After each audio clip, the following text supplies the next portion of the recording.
Okay, so today, let's dive into something that I think a lot of people are curious about, but maybe don't talk about a lot, and that is sexual journaling. Okay. And I think, people hear that and they think, oh, like a diary of my sexcapades or something like that. Right. But it's really not about that at all. It's more about self-discovery and Yes. and understanding your own desires and maybe even like adding a new dimension to your relationships. It's interesting you frame it that way because I think journaling in general is often seen as a tool for personal growth, right? Right? But we very rarely apply that to our sexuality, even though it's such a core part of who we are. Absolutely. And that's what's so cool about the source material that we're looking at today. It's 50 sexual journal prompts by a company called Lestallion. Okay. And I just have to point out they also sell journals. Of course they do. So, Got to get that plug in. exactly. But the prompts themselves are actually really intriguing because they're designed to get you thinking about your sexuality in ways you might not have before. Well, and it makes sense because it's the same way a therapist will use a prompt to sort of unlock a deeper emotion or memory or something with a client. And so Yeah. applying that to your own sexuality through the act of writing can be really revealing. Yeah, and they break it down into all these different categories. And the one that I thought was really interesting to start with is personal reflections, which is kind of looking back at how our experiences have shaped our views on sex and intimacy and things like that. Okay. And there's one prompt in here that asks about your earliest memory of learning about sex, Oh, which I think is such a fascinating question because it's a big one.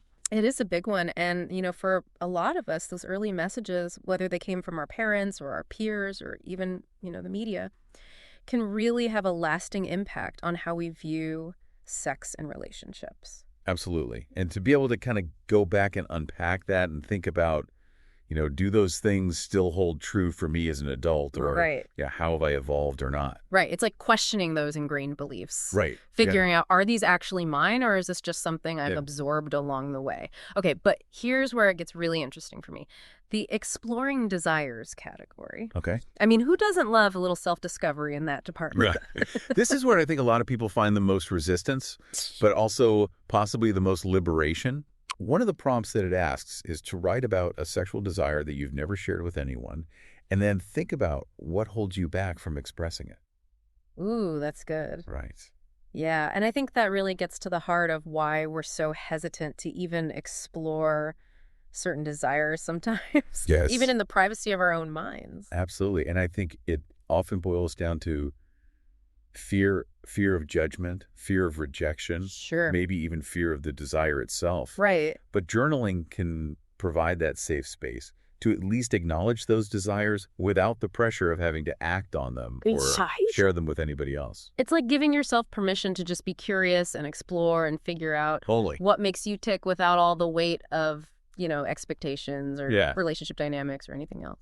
And sometimes even just acknowledging it is enough to kind of lessen its power over us. Oh, interesting. It's like, okay, I see you, I hear you, Right. but I'm not defined by you. I like that. Okay, I'm hooked. Yeah. What's next in our little deep dive here? All right, well, since we're talking about relationships, let's go to the category that deals with that, which is relationships and intimacy. Okay.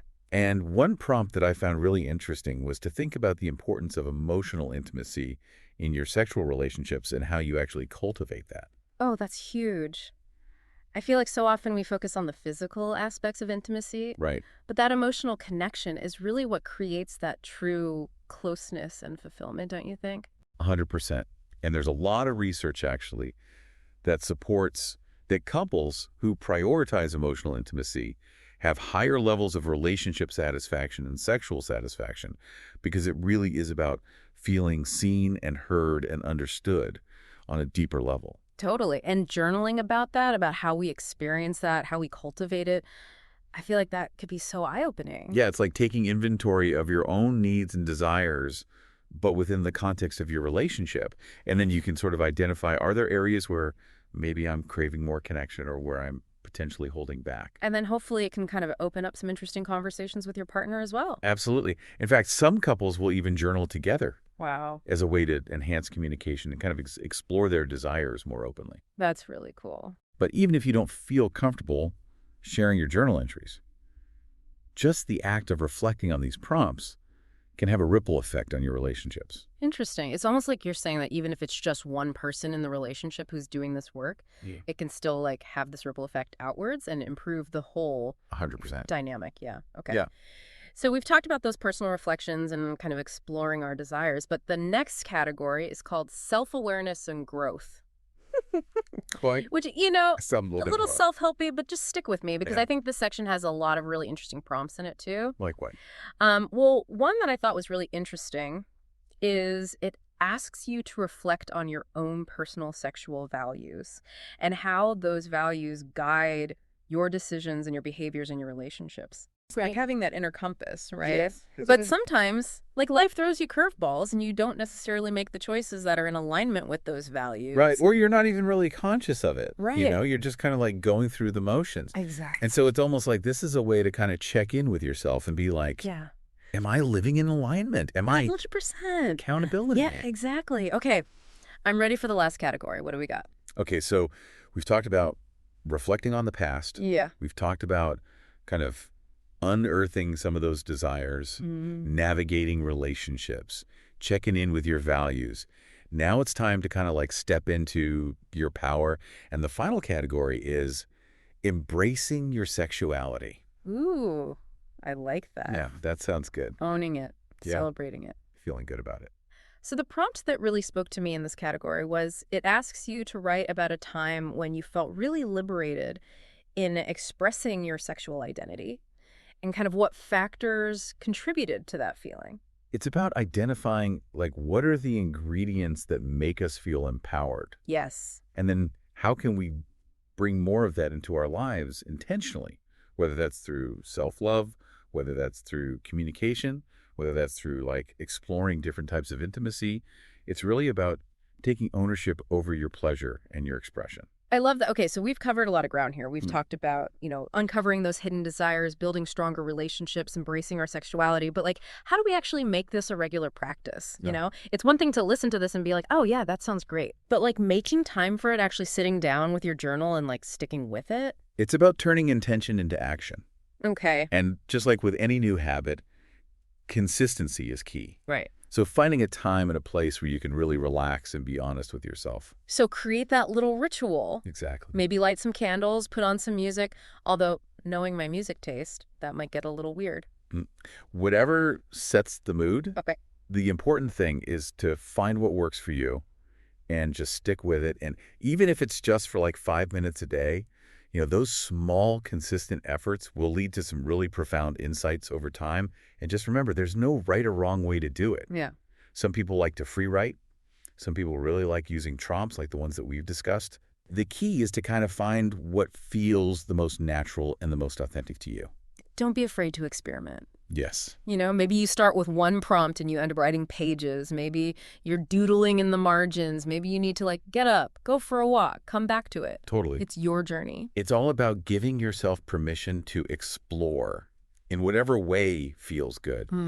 And, as you're journaling, pay attention to any resistance that comes up. Oh, interesting. If there are certain prompts that make you feel uncomfortable or curious or even a little bit defensive, like lean into that. Yeah. Because those are the areas where you probably have the most to learn about yourself. It's like those awkward silences in therapy. You're like, ooh, something's about to come out. Yeah, exactly. And just remember, self-compassion is Yeah. key. Throughout this whole process, be kind to yourself, be patient, and just celebrate every step that you're taking towards understanding this really beautiful and complex part of who you are. So well said. It's funny, as we've been talking about this, I've been thinking about like all the internal benefits. Yeah. The self-discovery and the emotional intimacy. Right. But it's making me think that there's this whole other external component as well. Oh, absolutely. Where when we become more comfortable exploring our own sexuality, it naturally kind of like spills over into how we talk about it with others. Yeah. And I feel like that's where it can get really interesting. Totally. And I think it starts with being mindful of the language that we use. Okay. How often do we resort to like euphemisms or slang when we're talking about sex? All the time. It's almost like we're afraid to just use the actual words. Yeah. It's true. It's like they have too much power or something. Yeah.